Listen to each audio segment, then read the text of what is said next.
그리스도의 풍성하신 은혜와 사랑이 늘 함께 하시기를 바랍니다. 오늘 이 아침에는 디모데전서 제3장 1절로 13절까지의 말씀, 생명의 삶 큐티 7월 11일자 말씀입니다. 3장 1절 봅니다. 미쁘다 이 말이여 곧 사람이 감독의 직분을 얻으려 함은 선한 일을 사모하는 것이라 함이로다. 그러므로 감독은 책망할 것이 없으며 한 아내의 남편이 되며 절제하며 신중하며 단정하며 나그네를 대접하며 가르치기를 잘하며 술을 즐기지 아니하며 구타하지 아니하며 오직 관용하며 다투지 아니하며 돈을 사랑하지 아니하며 자기 집을 잘 다스려 자녀들로 모든 공손함으로 복종하게 하는 자라야 할지며 사람이 자기 집을 다스릴 줄 알지 못하면 어찌 하나님의 교회를 돌보리요. 새로 입교한 자도 말지니 교만하여져서 마귀를 정죄하는 그 정죄에 빠질까 하며 또한 외인에게서도 선한 증거를 얻은 자라야 할지니 비방과 마귀의 올무에 빠질까 염려하라. 자, 먼저 7절까지의 말씀을 살펴보면 감독에 대한, 감독 직분에 대한 얘기를 합니다. 우리 교회는 장로교회라는 팻말 달고 있는데요. 그 장로교회에는 감독제도가 없습니다. 그래서 교회에 이제 목사, 담임 목사들이 있고 그 교회들이 여럿 모여서 노회라고 하는 것을 이제 만들어서 장로, 목사와 그 개교회의 장로들이 합해서 노회를 구성을 하고 거기에서 많은 일을 볼 때 노회장이라고 하는 일을 선출해서 그 일을 주재하게 하죠. 노회장은 있습니다. 그리고 노예들이 모인 총회가 있어가지고 총회장이 또 주재하도록 이렇게 일을 합니다. 근데 감독이 없죠. 그래서 이 성경적으로 감독의 제도를 그대로 시행해야 되겠다라고 하는 데가 감리교회 계통입니다. 감리교회라든지 성결교회라든지 그런데 주로 이제 감리교회를 기준으로 보면 감독들이 있죠. 지방회라는 데는 감리사가 있고 그 지방회들이 모여가지고 연회를 만드는데 그 연회마다의 보통 감독을 세우는 것 같고 그래서 그 감독들 중에서도 감독회장이 있고 이런 제도를 갖는다 그럽니다. 그런데 우리 장로교회에서는 노회장 같은 이가 이 일을 대신하는 것으로, 그러니까 담임 목사가 그 기능을 일부 하고 또 노회장이 그 일부 기능을 감당하고 이렇게 이해를 해요. 그런데 흔히 말하는 침례교회 이런 데서는 교회 제도에서 목회자가 장로라고 그들은 봅니다. 목회자 자신이 장로고 또 한 부류는 뭐냐 그러면 이 감독이 단어가 감독으로 쓰여졌지만은 목회자를 말하는 것이다. 그래서 장로며 감독인 사람이 누구냐? 베드로 같은 이가 자기를 소개할 때 나도 장로요 그랬거든요. 그러면서 또한 그 예루살렘 교회를 중심으로 감독과 같은 사람이었으니까 그래서 그 목사가 감독이며 장로며 이런 기능들을 그대로 다 감당하는 것이다. 이들이 감독이나 장로가 따로 없다. 이렇게 봅니다. 그래서 감독이라고 하는 것은 일정 부분의 그 지역, 교구가 있는 것이죠. 그래서 천주교회 같으면 주교라고 하고 한국의 감리교회 같으면 감독이란 말을 쓰는데 침례교회 같은 데는 그런 교구가 없어요. 다 독립적인 기능을 합니다. 교회들이 근본이 각각의 개교회 중심주의, 독립입니다. 그러니까 침례교회로서는 그 말을 또 할 만하죠. 그래서 이것이 이제 교회 그 정치 체제를 중심으로 볼 때는 이 말씀이 좀 달라지지만, 한마디로 감독은 뭐냐? 그러면 목회자다. 지역교회를 목회하는, 그 규모가 크고 작을 수 있지만 목회자다. 이렇게 볼 때에 2절의 말씀 보니까 조금 다른 거는, 감독은 책망할 것이 없으며 한 아내의 남편이 되며 그랬습니다. 결혼하지 않은 사람은 목회자 세울 수 없다는 겁니다. 제가 벌써 10년도 넘은 이야기입니다. 어떤 이제 합신 측의 노회에 있을 때인데, 거기서 어떤 전도사님이 나이가 40이 가까이 됐어요. 그런데 미혼입니다. 신학교 졸업한 지 몇 해 됐죠. 그래서 이분을 목사 안수를, 목사고심 다 붙었는데 결혼을 못했으니까 줘야 되느냐 말아야 되느냐. 그때의 결론이 한 2010년 전후 된 이야기니까 벌써 뭐 거의 15년 이상 된 얘기 같습니다. 그때는 결혼할 사람이 있다 그러면 주고 없다 그러면 못 준다. 그래서 그 해는 못 받았습니다. 결혼할 대상자도 없으니까 안 된다. 한 아내의 남편이 된다 하는 문제인데, 좀 더 나가보면 이제 천주교회나 혹은 감리교회나 이런 제도에서, 혹은 동방정교회에서 주교들은 결혼을 해야 된다. 이런 게 있어요. 동방교회 같은 데서 주교나 감독들은 결혼을 해야 된다. 그 독신의 목회자들, 신부들은 과격할 수 있는데, 그들은 한다 하더라도 그 교구를 감당할 사람은 온건해야 되니까 가정을 가져야 된다. 그런 주장이 있는데, 거꾸로 한국 이제 세계 교회 역사를 살펴보면 신부 때는 초대교회 얘기죠. 가정을 가지고 있다가 교회의 큰 일꾼이 되어지면, 뭐 주교나 이런 사람들이 되어지면 이제 해혼을 하는 겁니다. 베드로도 그와 같았다고 보죠. 결혼했었는데, 장모가 있었는데, 그런데 사도의 직분을 받고 보니까 가정생활 할 수 없었다. 그런 얘기 아니겠습니까? 그러니까 이 한 아내의 남편 된다. 우리가 성경적으로 보면은 한 아내의 남편 되는 그 일이 목회자의 자격이다. 오늘날 과연 그렇게 생각하나 질문을 하나 갖겠고, 또 목회자가 새로 입교한 자를 말지니 그랬는데, 새로 입교의 기준이 뭐냐? 신학교 입학할 때는 세례받은 지 3년 이내에서는 신학교 못 간다. 신학대학원 입학 못 한다. 옛날에는 5년도 있었습니다. 그런데 그 새로 입교한 사람은 목회자 되면 안 된다의 기준이, 예수 믿고 세례받고 결론적으로 10년 이내는 목사 되면 안 된다. 뭐 이거는 규례적인 겁니다. 성경에 박혀 있는 게 아니고.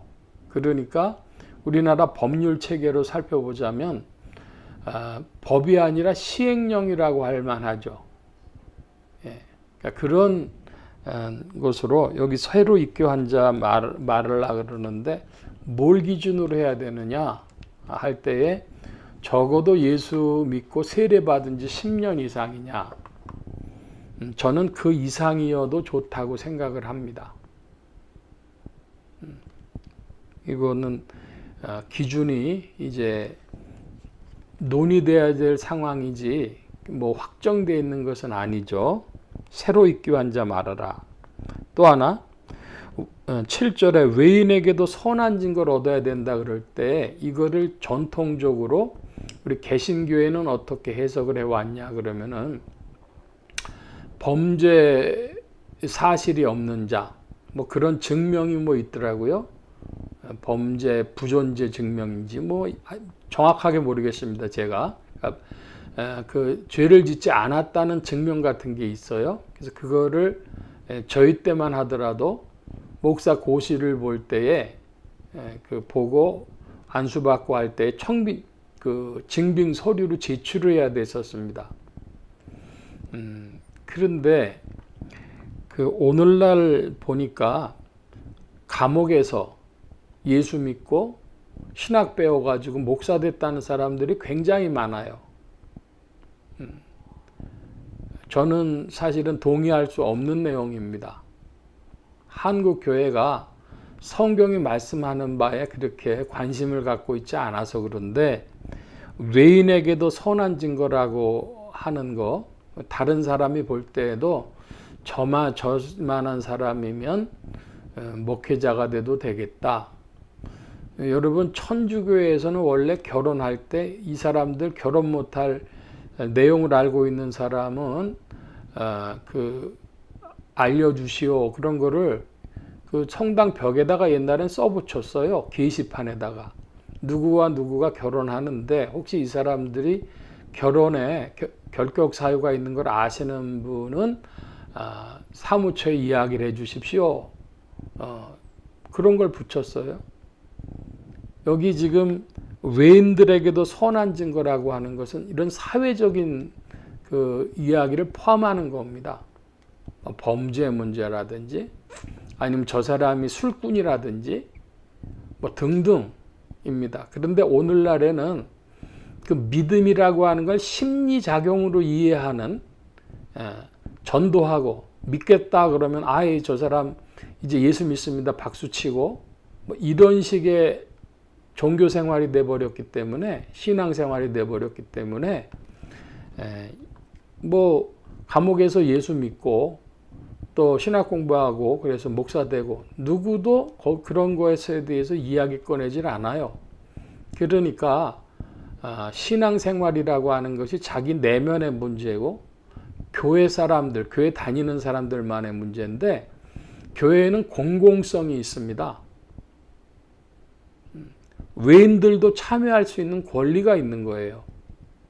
근데 그거를 완전히 그렇게 얘기하면 우습지만은 95% 이상은 공공성이 무시되고 있습니다. 저는 그렇게 이해를 하고 있습니다. 외인에게도 선한 증거를 얻은 자가 목회자 되어줘야 된다. 그러니까 이 사람 목사 되는데 결격 사유가 있다고 생각하시는 분은 연락을 해 주십시오. 결혼식은 날짜 받아놓고 얼마 안 됐지만 그거를 사실은 1년 정도 공고를 해야 될 그런 상황이라고 저는 봅니다. 그러니까 목회자 되는 일이 너무 허락에 목사가 되니까 목사에 대한 그런 존중도 없을 뿐 아니라 목사 자신들도 그렇게 생각하는 경향도 있고요. 성경은 그렇게 말씀하고 있지 않아요. 외인들에게도 선한 증거를 받아야 되니까 외인들도 목회자 세우는 일에 인볼브되어 있는 겁니다. 개입되어져 있는 겁니다.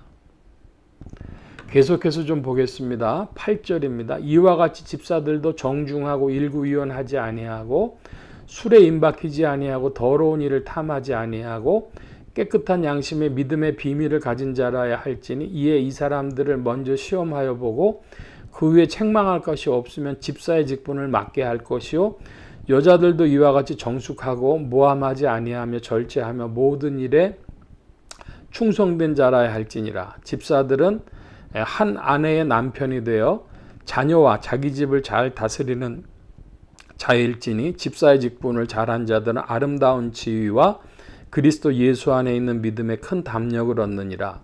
8절 이하는 집사에 관한 말씀인데요. 이 집사가 오늘날 한국교회 집사의 직분과 같으냐라고 한다면은 완전히 동일하지는 않다. 답부터 말씀드리고 좀 더 살펴보겠습니다. 우리 한국교회 제도에서는 안수집사가 있고, 장로교회를 기준으로 보면 안수집사가 있고 서리집사가 있어요. 서리집사는 매해 새로 임명을 하는 겁니다. 안수집사는 이제 안수를 받고 나가지고는 매해 임명되는 것이 아니라 직사의 직분을 꾸준히 감당을 해야 되죠. 자, 그런데 여기 또 그 여자 집사의 문제도 포함되어 있습니다. 그래서 11절에 여자들도 이와 같이 그랬는데, 그러니까 여자 집사가 교회사적으로 보면 고대 교회에는 없었거든요. 그러니까 이게 이제 문제가 되는 건데, 성경에서 보면 여자들도 그 초대교회에 있어서 그러면 집사로 안수했다고 하는 그런 기록이 있느냐, 그걸 부지런히 학자들이 찾아보는데 찾지는 못하고 있습니다. 자, 그런데 이 성경의 문맥에 보면 여자도 분명히 집사 직분이 있는 것 같고요. 오늘날 서리 집사의 것과도 상관없이, 그래서 지금 안수 집사와 서리 집사라는 두 가지 집사제도를 가지고 있는 한국 교회는 다른 장로교단들에서 어떻게 하는지 모르겠습니다만은 아직 합동이나 통합 같은 큰 교단은 그렇게 하고 있지 않은 것으로 알고 있습니다. 권사라는 제도가 있기 때문인데요. 그것을 권사가 아니라 서리 집사와 안수 집사로 통합을 해서 안수 집사의 여자들도 안수 집사로 세워야 된다. 그게 성경에 더 맞다. 이런 말씀을 좀 드립니다. 자, 그리고 이 집사들이 고대 교회에만 그렇게 했던 것이 아니고 오늘날에도 동일하게 적용하는 교단들이 있는데, 침례교회 중에서도 성서 침례교회라는 교단이 있어요. 거기는 보통 목사님과 더불어 집사님들이 이제 장로교회 당회 같은 것인데, 그렇지 않고 교회위원회를 목사와 집사가 회의를 해갖고 운영을 합니다. 근데 집사님들은 누구냐? 그러면 보통 한 100명 중에 한두 명이 나와요. 그러니까 한 300명 규모 정도 되는 교회 같으면 집사님들 한 서너 분, 많으면 한 5분, 이런 정도 되는 분들이 이제 교회를 목회자와 더불어 운영을 하는 그런 중책이 되겠습니다. 장로교회 집사보다 훨씬 장로교회 장로 직분에 가까운 것인데, 그 성서 침례교회는 다른 직분은 없고 다른 사람들은 다 형제 자매고, 교회 안에 있는 직분으로는 남자로서 집사를 세워서 이 성경에 나오는 이런 집사와 같은 집사로 교회를 운영하는 소수의 집사를 세운다.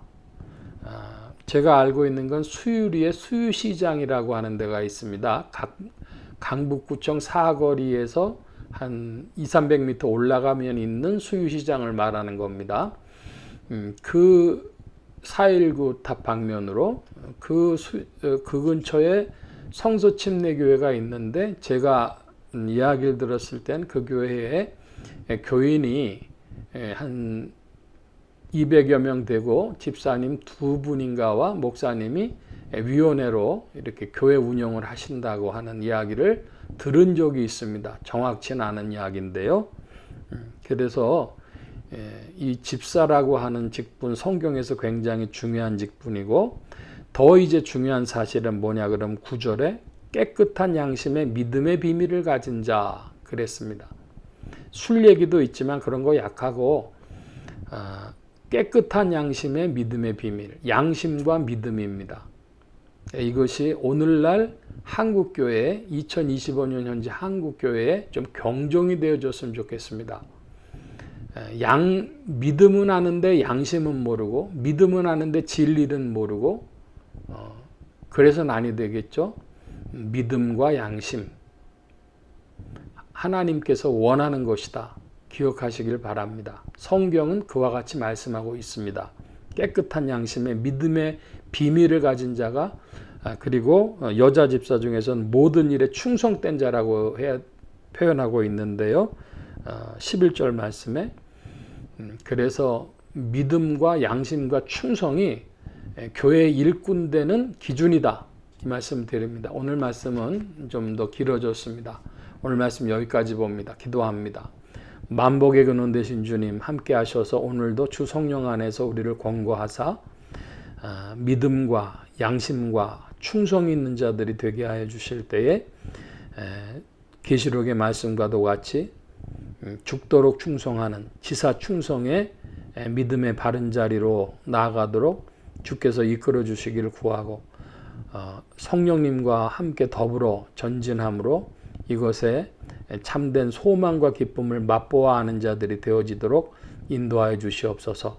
주께서 일하심을 구하며 감사하며 의지하올 때 예수 그리스도의 이름으로 기도하옵나이다. 아멘.